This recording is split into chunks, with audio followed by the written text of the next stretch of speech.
Welcome to the Honest Media. Today is Thursday, September 28th, 2017.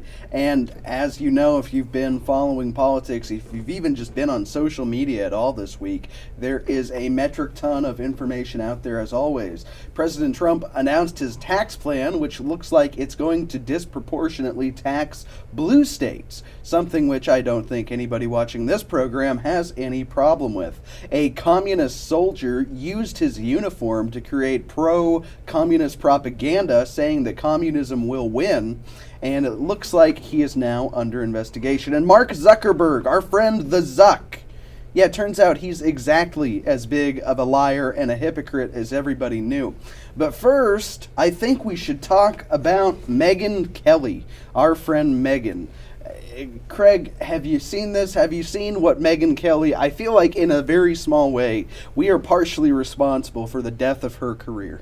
I hope so. Well, she's about to be hitting rock bottom here soon. I don't know how much further a person can go than this. Well, they took her off for one show already. Now Right. gave her a new one, which I have not watched. Really, it's an old one. She's just on the Today Show now. Yeah. And before, she had like this weird news type deal. I mean, she interviewed Alex Jones, and it was this massive... That was her only popular show. Well, it wasn't even popular. I mean, it lost in ratings to reruns of like Big Bang Theory. Oh, nice. Yeah, I mean, it was terrible. But so she can't even, they give her a cushy, easy program. They give her the Today Show. You're supposed to have somebody on, say nice things, have a little bit of witty banter, everybody laughs. Like Ellen. Well, do some dancing. I mean, you've got the weird people making faces behind you in the glass. It's the Today Show. It's supposed to be a fun way to start your day. And I don't know what they were thinking when they brought Megyn on board, because Megyn is in no way fun, except to make fun of. But this is from the Daily Caller. Megyn Kelly's Today Show is plagued by awkward moments and offensive remarks. It's only day 3 of Megyn Kelly's new daytime show on NBC, and the program is already being dragged down by a series of offensive remarks, cringe-worthy interactions, and awkward moments. Megyn Kelly today has created a number of bad headlines since Monday. It's only been since Monday, and people are already sick of her. But, I mean, she's really done some just stupid things. Like day 1 of your media training experience should teach you not to do these things. As an example, on her first day, she created her first mini controversy by hosting the cast of Will and Grace, which is coming back to the air, I suppose I should say, since we're here on Great Plains Television. You can watch the original Will and Grace on 26.1 Cozy TV. So Will and Grace is coming back to the air. She has the group on, the cast on. So she brings a fan up on stage. This guy, Russell Turner, a super fan of the show. She invites him on stage. When he gets on stage, she asks the guy this, Craig, is it true that you became a lawyer and you became gay because of Will? Is it true that you made 2 major life decisions because of a character on a TV show? Seems like a reasonable question, right? I don't know about you, but I make all of my life decisions based on characters from 90s and early 2000s TV shows. That's just how I operate. And the water's turning the frogs gay, so this is possible. Completely possible. Completely possible. Completely true. She followed up, I don't know about the lawyer thing, but I think the Will and Grace thing and the gay thing is going to work out great. It's like, is she from the 70s? That gay thing the kids are so interested in these days. And now this is the great fallout. The Today Show apparently isn't even telling people that they're going to be interviewed by Megyn, because they know if they say Megyn Kelly, nobody's going to want to go on the show. Nobody's going to do it. Yeah. So Will and Grace actress Deborah Messing responded to an Instagram comment, which was, the comment asked, well, why did you guys do the Megyn Kelly show? That's a fail. And she replied, honestly, I didn't know it was MK, Megyn Kelly, until that morning. So they're not even telling people. Now, of course, there's also been a controversy about asking women who we won't even name on this show because they're kind of vile people, but asking women about their plastic surgery, I mean, just stuff you shouldn't do. Yeah, she was good at just being the blonde bimbo reporting news. That was her That was her niche. That was her niche. That's about right. And she would say that she was a lawyer, and therefore she knew what she was talking about. And That's what she did. Yeah. You're absolutely right. That's what she did. Now, before we have to take a break here, let's get into Facebook. Because Facebook, I mean, we've been talking about Facebook on this show pretty much since this show came out. I mean, it is the most anti-Trump organization out there. And not even just Trump, anti-conservative. If we had President Ted Cruz right now, Facebook would be shilling against him. Facebook is now trying to tell us that they accidentally handed Trump the election because of like $200,000 in Facebook ads. That's nothing. That is a drop. I personally know people who spend millions of dollars on Facebook ads to sell T-shirts. Yeah, these are to sell shirts, not to create a president, to win a presidential election. So Facebook is now saying that Russians bought $200,000 some odd dollars worth of Facebook ads. And the weird thing about these ads is some of them were in support of Black Lives Matter. Some of them were in support of other liberal causes, but they were bought by Russian accounts. So Facebook is saying that because they were bought by Russian accounts, they are automatically agents of the Kremlin who got Trump elected, and it is illegal election interference. That is the current thing. That is the current reason Trump is going to be impeached. I don't like you questioning Zuckerberg. He's going to be our new Führer. He is. Yes. I guarantee you. He already is, basically. Well, I mean, we can say it right here on the show. Mark Zuckerberg is running for president. He recently sold a bunch of his Facebook shares. I think 35,000 shares of Facebook he sold. He is this guy who wore a T-shirt for his entire life and never knew what he was doing with his face, suddenly has makeup and hair. Zoning off parts of Hawaii for himself. We're going to get to that. Yes. We're going to get to that. But I mean, this guy is very clearly getting ready to run for office. He's divesting himself from his business. He is It wearing would be suits great and if he ties, didn't get a single vote. And he is a very anti-Trump person. And we're going to have to go to break here when we get back. But Mark Zuckerberg claims that Facebook is totally impartial. In spite of all of the censorship, in spite of Mark Zuckerberg on his own Facebook page saying anti-Trump things, he says he is totally impartial, and so is the platform. We've got to take a moment off. You're watching The Honest Media. We'll be right back.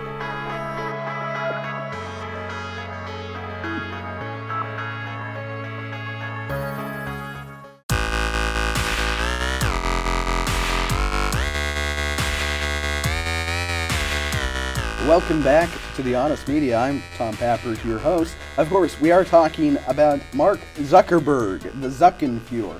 And this is from Mediaite.com, which is a terrible, terrible website. But Mark Zuckerberg fires back at POTUS for declaring Facebook was always anti-Trump, which President Trump did in a tweet just recently. I believe you can look at it there on the page. This morning, President Trump took to Twitter to complain that Facebook was always anti-Trump. Well, Facebook chief Mark Zuckerberg used his own platform to respond this afternoon to the president's harsh tweet.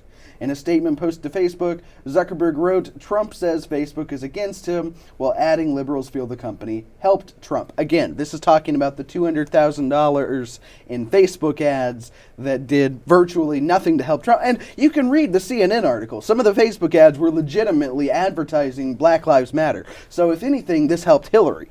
Sounds like a bunch of Russians just having some fun. Russian oligarchs with too much money having fun.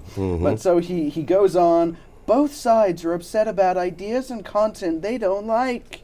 That's what running a platform for all ideas looks like." Yeah, he's running a platform for all ideas, but we could have a running list. We should do this, a running list of all the Facebook pages that have just been deleted out of existence. Yeah, pretty much every page that I liked its content on is gone now. They're all gone. Like a year ago, we did an interview with the admin of Disdain for Plebs. That's gone, ain't it? It completely gone. It's gone, yeah. A year ago, Facebook, in October of last year, we're literally almost 1 year ago, in October of last year, right before the election, this major conservative Facebook page, hundreds of thousands of likes, had their ability to post links, photos, videos, everything except basic text posts. He had the ability to post these things removed. He could no longer post them. And he couldn't share from other pages, couldn't do anything. And now, just a couple weeks ago, he had his page just randomly deleted. And all of his admins' Facebook accounts deleted. Personal Facebook accounts these people have had since they were 12 years old, deleted. No reasoning. I think last month ago, they must have wiped thousands of them sites out, just a cleansing, an ethnic cleansing of Facebook, of basically. Anybody right of center. They just they do. They purge you. Yes. And you never hear about this happening to liberals. You never hear about it because it doesn't happen. Mark Zuckerberg and his gang, his gaggle of cronies, his Zirconians, the Zuckenfuhrer and his Zirconians, they know who their enemies are. They have selected conservatives as their enemies. They're not interested in going after liberals. I mean, nobody's heard of it because it didn't make it into trending news, but for a week, everybody was sharing information about Mark Zuckerberg's Filipino gang of underpaid sweatshop, basically slaves, who he has reviewing all the reported content. I never even heard of that. Yeah, exactly. He's got people, and nobody's heard of this, but he is paying like below market value wages. He basically has these Asians as indentured servants who all they do is they police everything that that gets reported on Facebook. And somehow these people are deleting and purging conservative pages. But now this is, Mark Zuckerberg says Facebook is impartial. Mark Zuckerberg says Zuckerberg is impartial. He says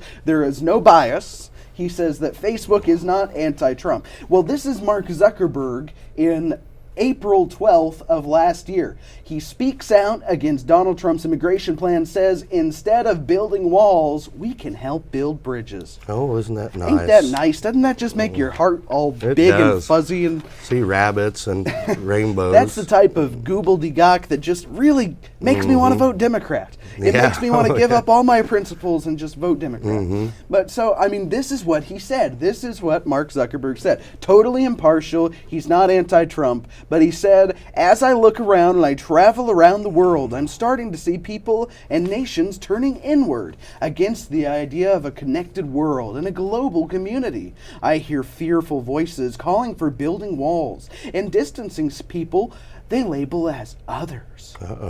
For blocking free expression, for slowing immigration, reducing trade, and in some cases around the world, even cutting access to the internet.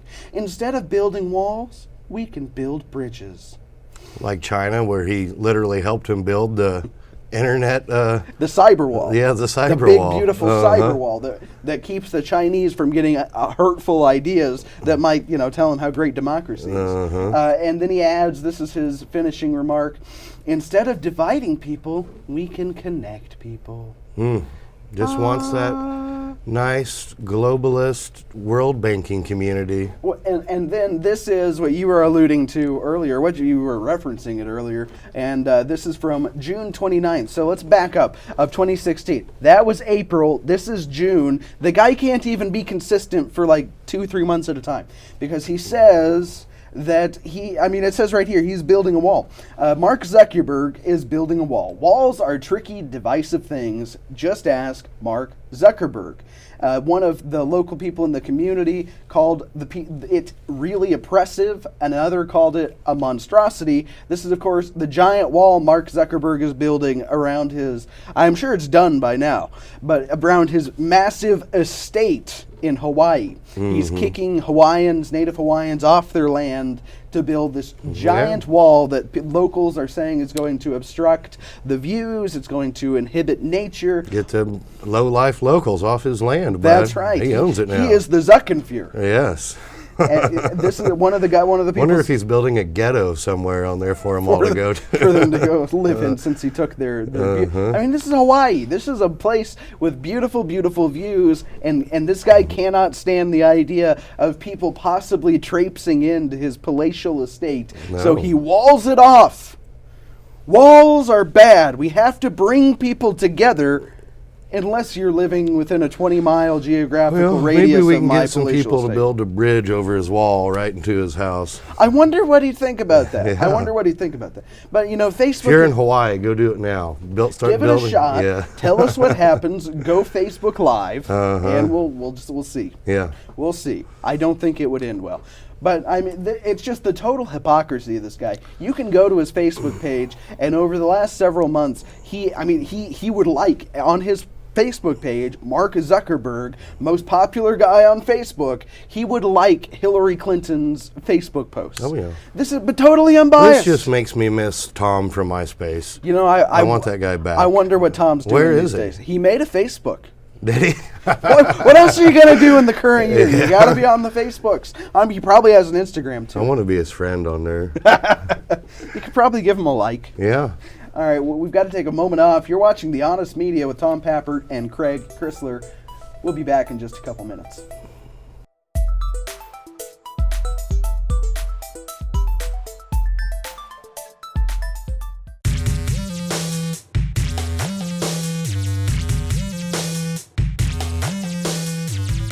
Welcome back to The Honest Media. So we talked about Mark Zuckerberg's partisan nonsense. Now let's go to the NFL. I can't even say that, can I? The National Felons League. That's a good yes. one. That's a good one. But this is from the Huffington Post, and I wonder how these people do these mental gymnastics. Well, the only thing the Huffington Post is good for is toilet paper, and it's not even good toilet paper. That's how you get cancer. You don't wipe down there with this toxic ink. I know. But this is what they actually think. This is what people think in America in 2017. White athletes standing for the anthem are standing for white supremacy. Well. So if you stand for the national anthem of the United States of America, a country that has been around since 1776, that ended slavery, that led to the end of slavery in the West. White Europeans living in the United States ended slavery before. I mean, as we cover almost every week on the show, it seems like you can go to Libya right now and buy an African slave. We should do it just to show the world that it can be done. Just to show the world. We'll need about $10,000. But I mean, really, slavery is still a thing in other parts of the world. But in the United States, we ended slavery, and standing for the anthem of the country that ended slavery is somehow supporting white supremacy. Only makes sense, Tom. I guess. Yes. I'm missing a leap in the logic. But let's dive in. Let's explore. Let's see if we can understand what the Huffington Post is saying. And if you can, I don't know what I'll do. I'll get you a commemorative Trump cup because I don't understand it at all.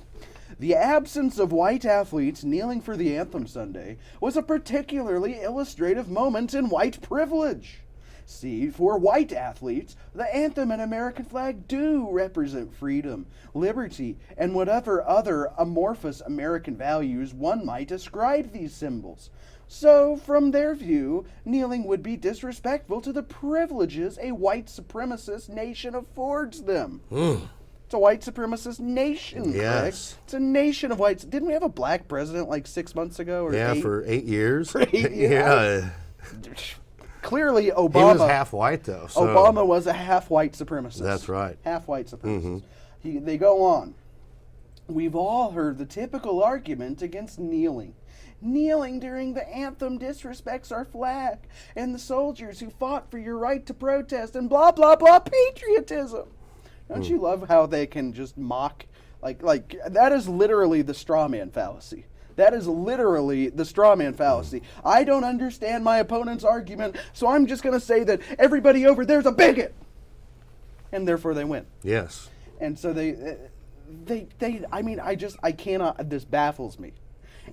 If this country did not have freedom, liberty, and whatever other amorphous American values, they couldn't say this tripe. If the Trumpenfuhrer were more than just a meme, he would go in and shut Huffington Post down. True. I don't get these If people. he was Abe Lincoln, they would be dead by now. That's also true. Yes. Or in prison. They would be in prison. Habeas corpus did not exist during the Lincoln administration.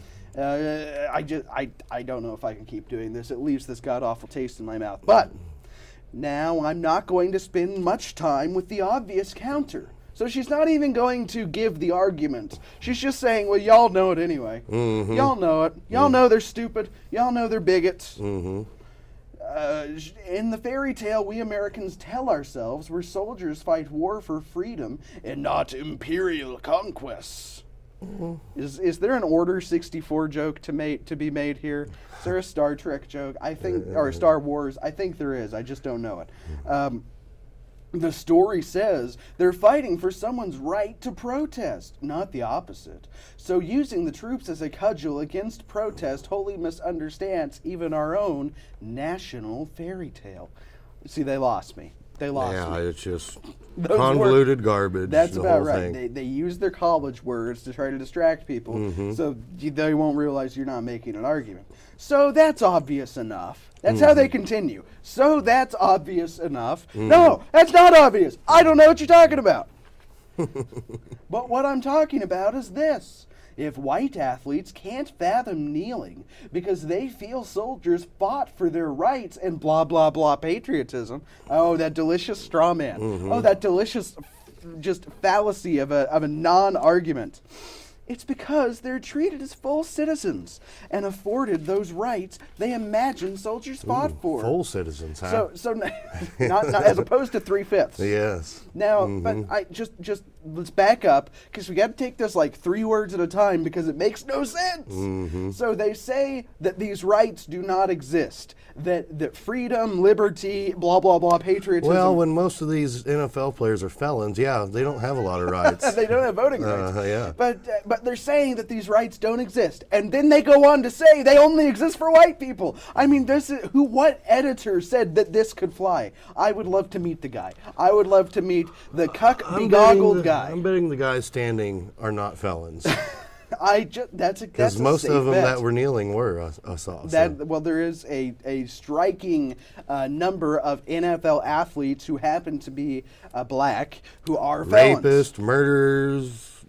Blah blah, on and on and blah, on. Blah and blah on blah. Drug and addicts. on, yeah. We can do it too, HuffPo. Yeah. But and most of them are so smart they make $100 million and they're broke in a year after their NFL career's over. Well, I mean, did everybody here heard the one guy? Who was it? I should have printed it off. But the one guy said, "This is was it Aaron? I don't think a guy actually said this. Aaron? This is an actual quote from an NFL player about Trump.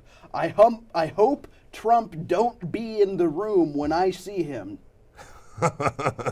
I hope Trump don't be in the room when I see him. It's, most of these guys were F students in high school and college, but because they played football, they got pushed through so they could go make millions of dollars to rape somebody and end up broke after it's all done. That's about right. Yeah. And now I got to skip some of this because it gets so insane.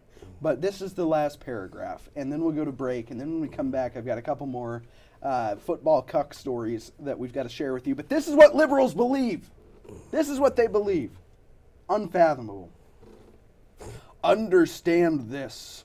White supremacy, as in the structures of opportunity, the legacy of / ongoing oppression of non-whites, and the asymmetrical hoarding of resources by whites, is what affords us privileges that limit our view, making the peaceful act of protest seem offensive in spite of the broader context of what's being protested. And the ignorant result of that privilege was on full display Sunday as white players stood next to their black teammates. So let's at least be clear that those players who stood on Sunday was white supremacy. That's right. Full stop. They actually put full stop into the article. That wasn't me. They wrote full stop. That is how weird these people are. All right, we're over. We've got to take a moment off. You're watching The Honest Media. We'll be right back with more of this National Football Cup degeneracy.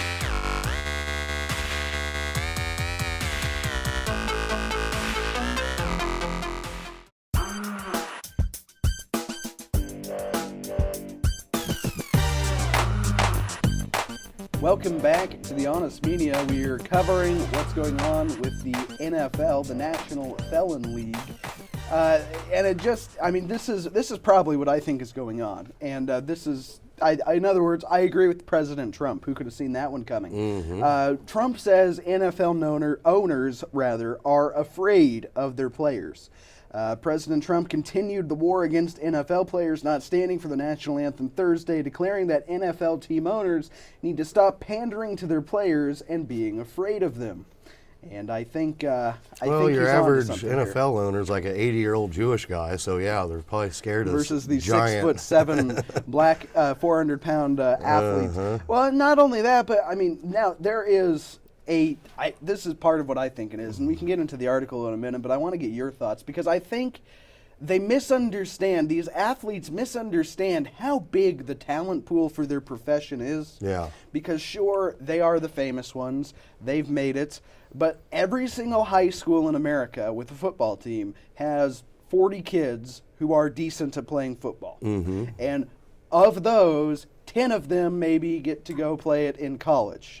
Of those, like 0.005% of the ones get to go to the NFL because the NFL, there's just not a lot of teams in the NFL. It's not, there's not hundreds of thousands of players in the NFL. There's not, it's a small elite group. Mm-hmm. But all these ones in college, they're still good football players. Yeah. They just don't make it because they're not the best of the best of the best. And they're usually better games. Well, Most people prefer college football. I would say because it doesn't have the NFL rules. I would rather watch the lingerie football league. No, so would I, actually. It's pretty entertaining. And not even because of the lingerie, just because they don't have all these ridiculous rules that the NFL has. It's because of lingerie for me. But that's definitely a contributing factor. Uh-huh. But so I don't think that these athletes realize that, there are millions. I don't even think Of that's guys ready to take their spot. Exactly. And Yeah. in a day, who wouldn't do this kneeling nonsense Yeah. if you told them that was the difference between getting signed to the Patriots and Hey, not. you want to make millions of dollars a year to play 10 minutes a week? Don't kneel. Yeah. That is your job. Done, but don't kneel. let's do it. Yeah. So President Trump said on Fox and Friends, they've got to be tough and they've got to be smart. Most people are with him on the issue, and the NFL is in a box. He goes on, the NFL cannot disrespect our country, they cannot disrespect our flag or our national anthem, and they can't have people sitting down or kneeling down during our national anthem. When it comes to the respect of our nation, when it comes to the respect of our anthem and our flag, they have no choice. You have to respect, you have to have people stand with respect. And I don't know why this is such a novel thing. It's like all of these athletes. Remember the edgy kid in like middle school who was like, "I'm gonna sit through the Pledge of Allegiance." That's what these guys are doing, except on a national scale. Mm-hmm. And they say it's about racial injustice or whatever, and that this is their platform. They have people watching, so it's time to kneel. These guys have more money than the average person is going to see in a lifetime. Oh, yeah. Why can't they, if they have, they have more money than anybody's going to see. They could go buy. Then 20 people are going to see in a lifetime. Yes. They could go buy an hour of airtime on NBC. They could buy an hour of airtime on all the big four On channels. all Chicago stations. Hey, black people, stop shooting each other. Well, if they want to sit there and preach white or social justice Yeah. and basically white genocide, they could sit on TV and do that, or pay somebody who can actually speak using the English language to do that. Yeah. They have the money. They don't have to do it during a football game. I don't know why this is so confusing to people. NFL's been going to trash forever. They got Lady Gaga, Beyonce doing Black Power antics at Super Bowl. Now, I will say Lady Gaga was surprisly apolitical. Yeah, true. But you're right, and it's the ridiculous rules. They need to have like Metallica and people shooting guns and chugging beers. What was it? When Obama was elected, they banned Hank Williams Jr. Because you can, it's too American for it. He said something that was offensive to somebody, and now that Trump's back, they can bring him back, and now everybody says the NFL is racist.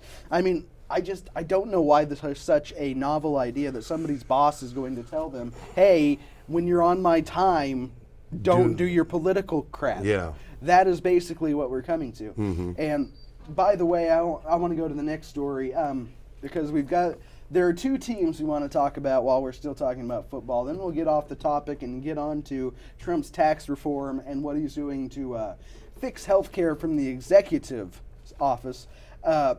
Packers, the Packers. I want to say the joke. Everybody at home knows what it is. I don't think it's appropriate, though. But the Packers' national anthem plans continue to rile fans, and this is from the Green Bay Press Gazette.com.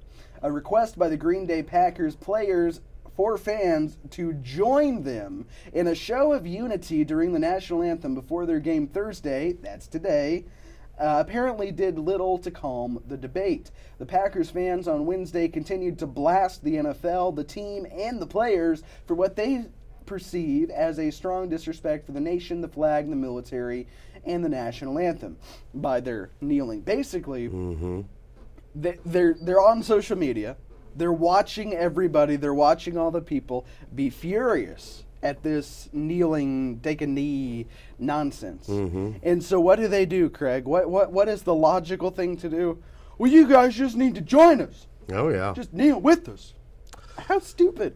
How stupid can you get? Well, we're talking people average IQs of under 100 here, more than likely. So I would agree with that. Yes. And I'm guessing ramming their heads into other human beings. Their job is to run into people every week. Their job is Run to their do heads low-key into other brain people, damage. yeah, You've got a good point here. You've Yeah. got a good point here. And I mean, we could do an entire episode about how broken our colleges are. We mentioned that a minute ago, how if you are a college athlete, I saw it firsthand at a second division school, at a school with an athletic department that didn't even make the university money. But if you are a student athlete, you're afforded all kinds of special privileges, attention. You get, you're going to go on a big bus ride to Kansas City, so you get an extra week to do your term paper. I've seen all this stuff firsthand. But before we go to break, I do want to say that there is one team that is no longer going to buckle under the stupidity. Hopefully. We still got to wait to see it happen. The Patriots just announced how they'll spin the national anthem on Sunday. It'll make a statement. Multiple members of the New England Patriots sat it out last Sunday, but this Sunday looks like it may be different. Let's see. You're going to fire all those SOBs? That would be a nice thing to do. Get that SOB off the field. But it seems as though the Patriots are going to make President Trump a happy man once again. The Patriots will be standing, all of them, for the national anthem this Sunday, according to reports by CBS Boston. The Patriots will play the Carolina Panthers, who reportedly will also be standing. So it looks like at least a couple teams, at least a couple of these losers, a couple of these degenerates, are learning their lesson. Yeah. Once they start losing money, they'll do what they need to do real quick. Because, I mean, the NFL, unlike the government, they are a money-making institution. And they're subsidized by the government, too, true. seeing which needs to end. But unlike the Huffington Post, also, they are a money-making institution. All right, we've got to take a moment off. When we come back, we're going to get into what President Trump is doing to fix health care, as well as his new tax plan. We'll be back in just a minute. You're watching The Honest Media.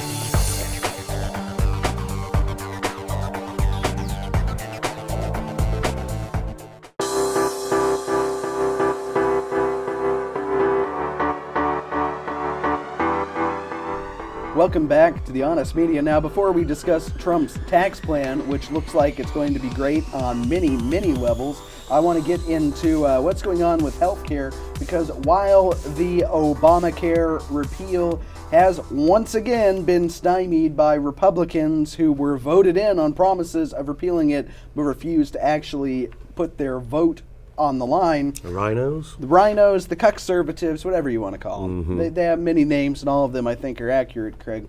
But one thing President Trump says he's going to do is sign an executive order that will allow us to buy insurance over state lines. That would be the best thing that ever happened. Well, but this is, of course, the mainstream media.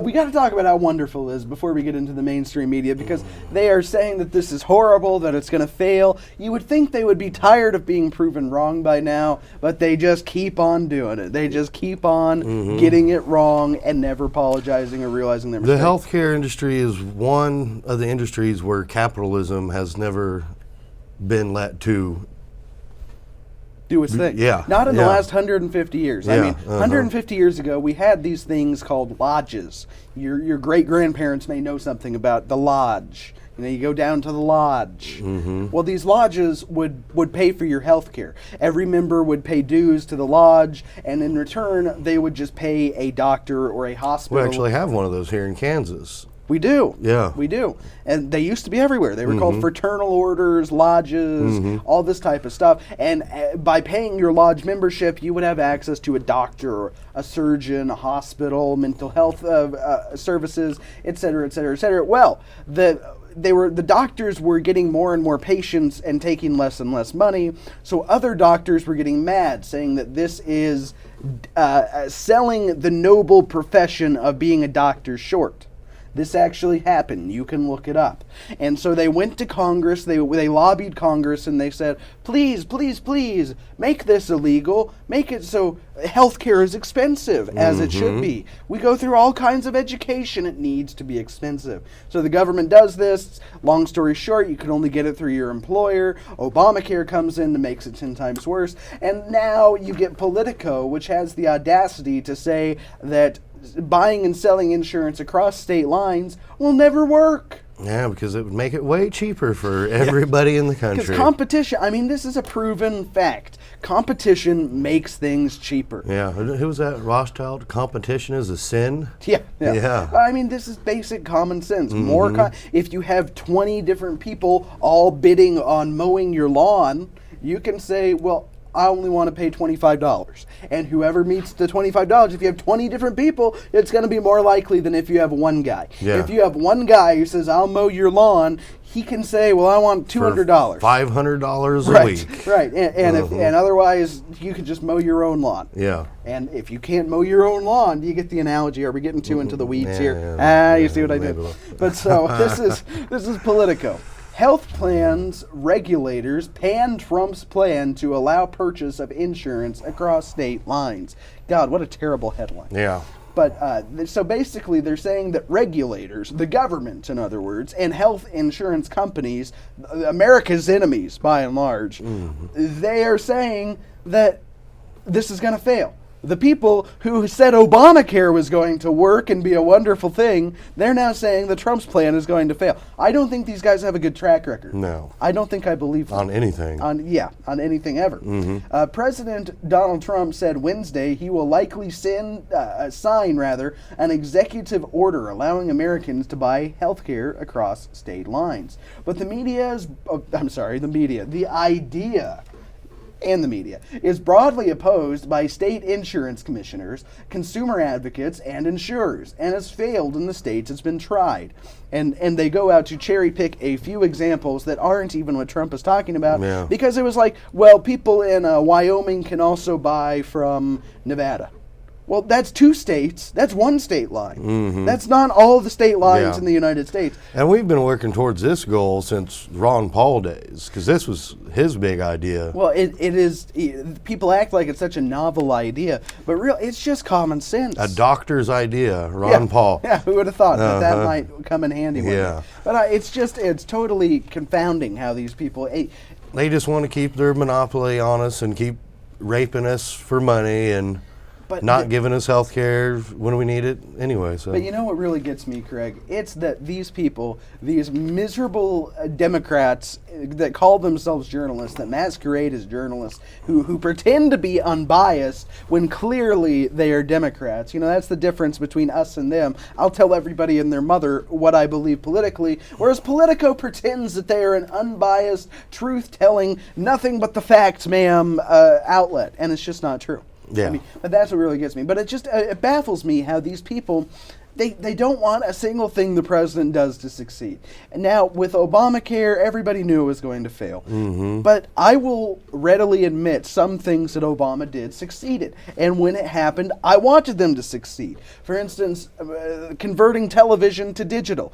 A wonderful thing. It's made it so cities have 50, 60, 70, 80, up to 100 different TV channels you can get with an antenna. That was all Obama. He did it to serve poor communities. It was a brilliant idea. It should have been done 30 years prior, and Obama got it done. It succeeded. I'm happy. Is that the only thing you did? Because I don't know of any others. That's one of the big ones when people ask me. But I will gladly say that is a wonderful thing. President Bush, when he did, I didn't like Bush. Not many people did like Bush at the end.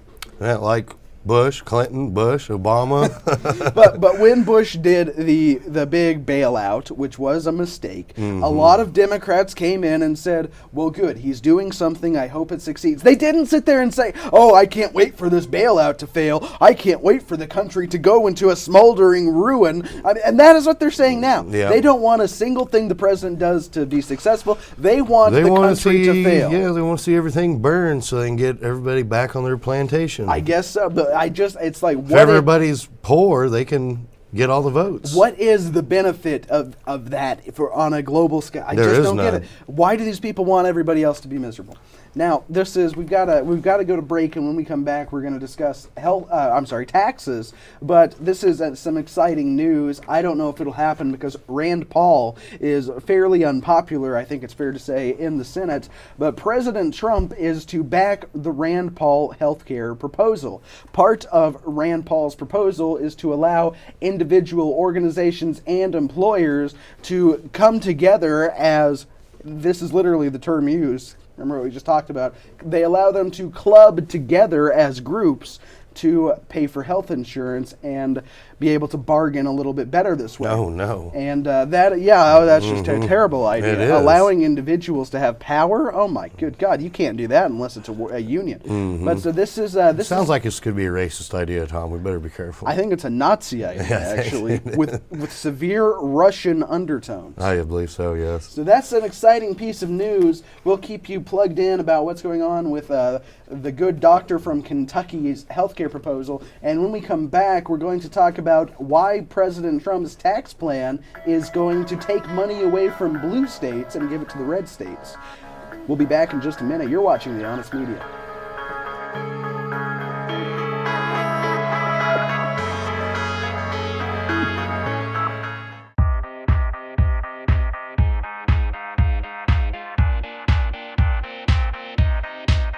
Welcome back to The Honest Media. I am Tom Pappert, your host. Thank you again for joining us this week. I am, of course, joined by co-host Craig Chrysler. So we talked about in the last segment, we previewed it, and President Trump's tax plan is really ingenious for reasons that nobody had. Well, I suppose some people have, but for lots of reasons, it's going to, if it gets passed, which I'm optimistic, it is a tiered type deal where it's going to still tax the rich, so that will make the liberals happy, and it's not going to tax them insanely, which will make the rich happy. It's got big tax cuts for the middle class, and it's going to make it so the first, I believe he said, $12,000 you make is tax-free, which for me, it's like, hey, that's really something else. Yeah. Now, of course, there are state taxes, and if you live in the state of Kansas, God help you.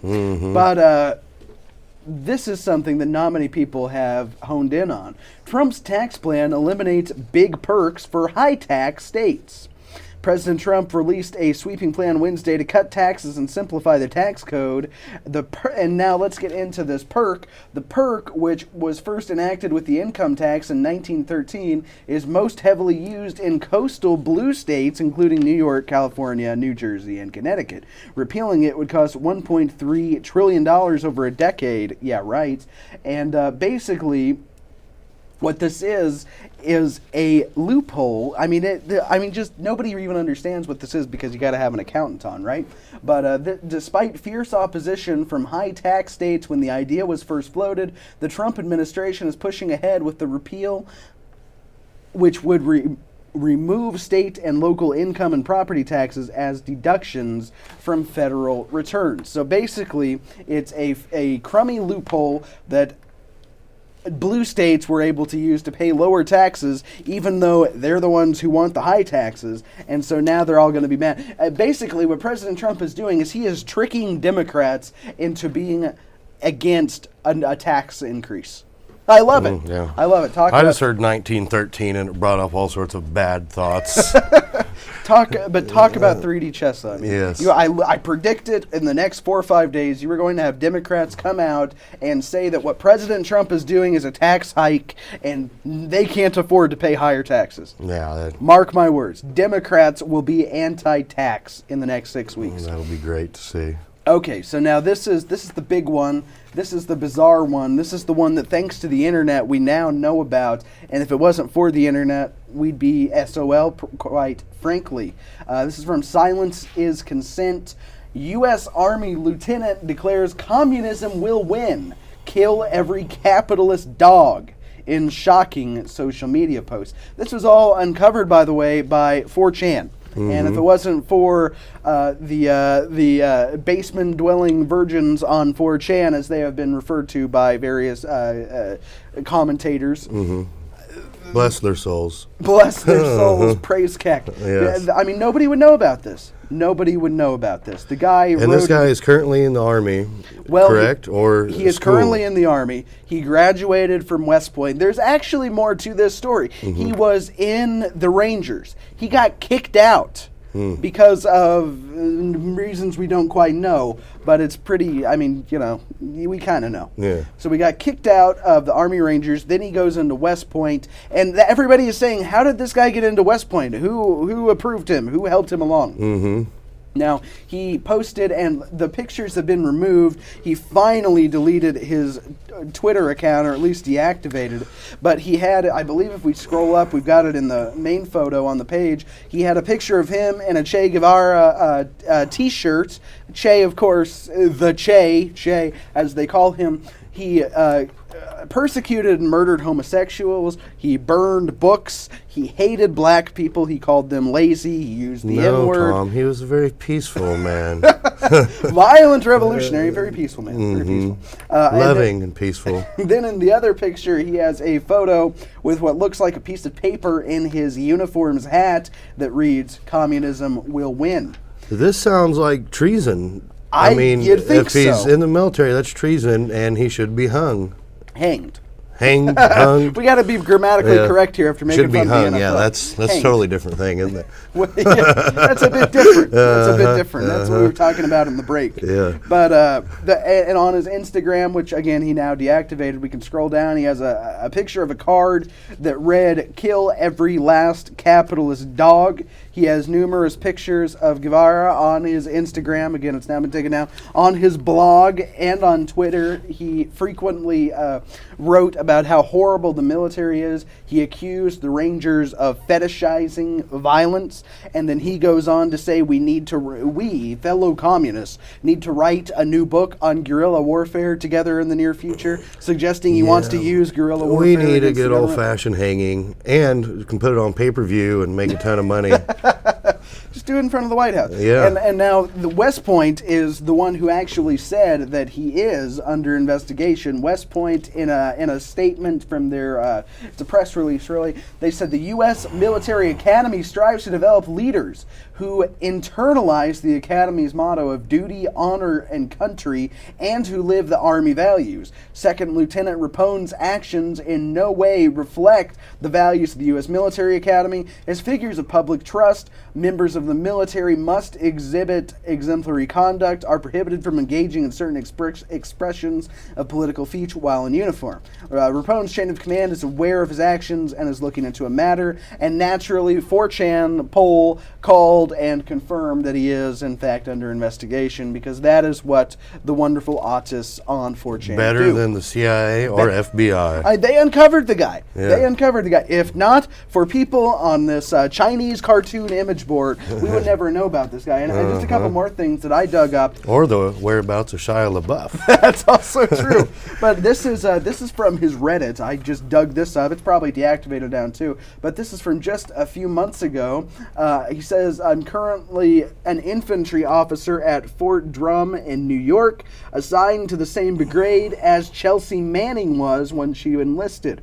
Every single day I think of the contradictions of being a communist while in this organization, and her courage and tenacity gives me strength to continue the long march through the institution. His courage. His courage, yeah. I'm not Bradley, saying her. Bradley. Yes. But so basically, the long march through the institutions is a communist term that came up. It was created in Germany, actually. And what it is it's the idea that they're going to infiltrate our government. They're going to infiltrate our schools. They're going to infiltrate our armies. This guy is sitting here admitting he's not a good job at it as an infiltrator. traitor. We gotta say. He outed himself. He outed himself. But the thing is, if it wasn't for 4chan, he would still be doing this. Yeah. He's been doing this for years. Since 2015 was the first Reddit post I could find. And there's lots of commies probably right now in the government. John McCain, maybe, I don't know. Well, that's the thing. I mean, that's the thing. This is a guy who was sloppy, who was as sloppy as you get. He wrote it on Twitter. He wrote it on Facebook. He wrote or on Reddit. He wrote it everywhere. He was sloppy, and he got caught. But you got to wonder how many more commies there are out there hiding, how many more subversives there are in our government. And I just want to end the show by saying Joseph McCarthy did nothing wrong. I think that's a good note to end on. Yeah, you got anything to add? No. Joseph McCarthy did nothing wrong. Ending thoughts from the Honest Media. We've got to